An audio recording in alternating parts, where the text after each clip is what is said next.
Since their inception, the James Bond movies have always been synonymous with unique modes of transport that are both fantastic and innovative, many of which have enjoyed a life beyond their brief appearance on screen, as exhibits in museums and private collections.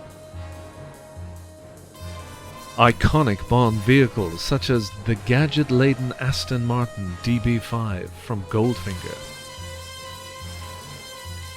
Little Nelly, the fearsome autogyro from You Only Live Twice, the amphibious Lotus Esprit from The Spy Who Loved Me,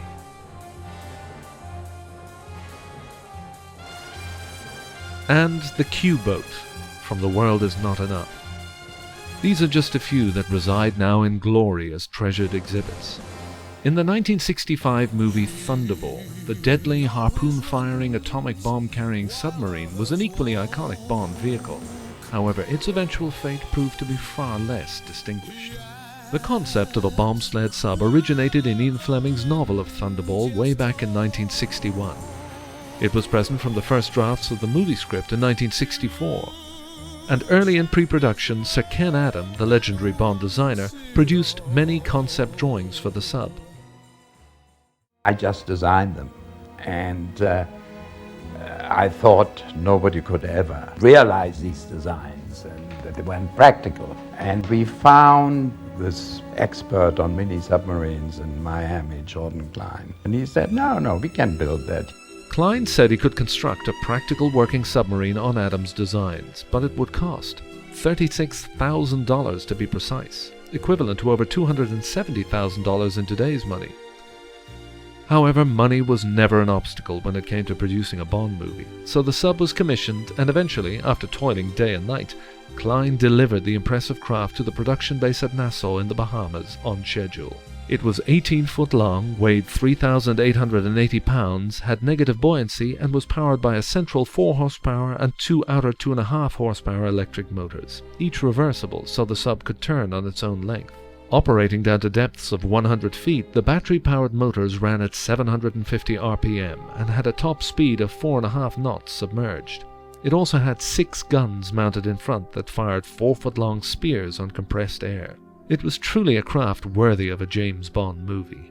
As these original storyboard images show, the sub performed its part to the letter. However, the 3 months it took to film the underwater sequences were not easy, as Jordan Klein relates.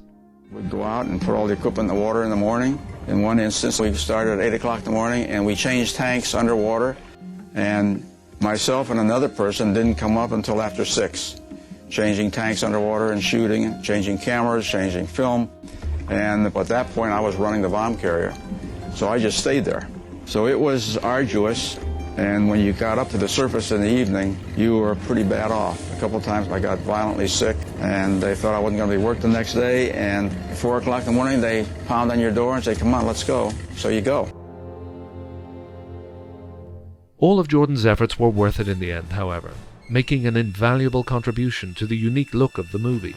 It was truly a Bondian spectacle as the bomb sled formed the centerpiece of the climactic 20-minute underwater battle between the forces of Spectre and the US Marines led by Sean Connery as James Bond.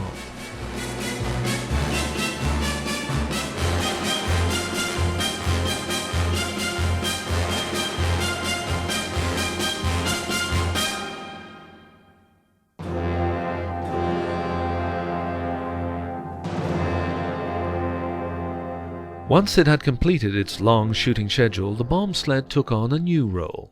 The producers, realizing the public and media draw that this new Bond vehicle would have, exploited it to the full.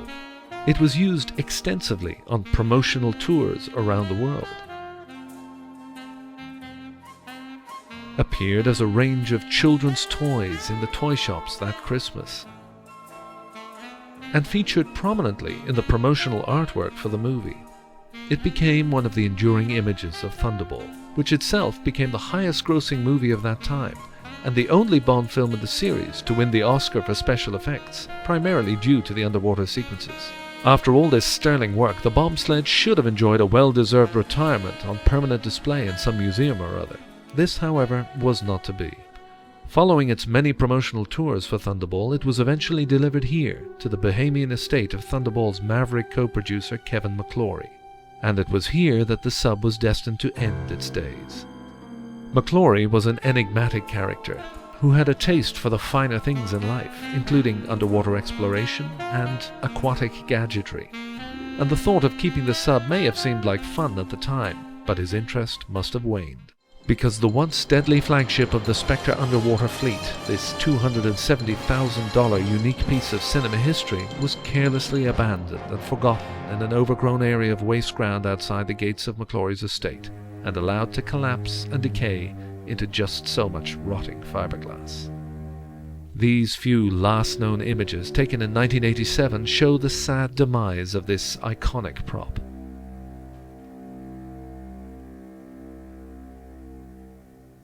A few years later, the entire estate and surrounding grounds were leveled to make way for a major hotel complex, and the crumbling remains of the Thunderball Bombsled disappeared forever, to exist now only immortalized on celluloid.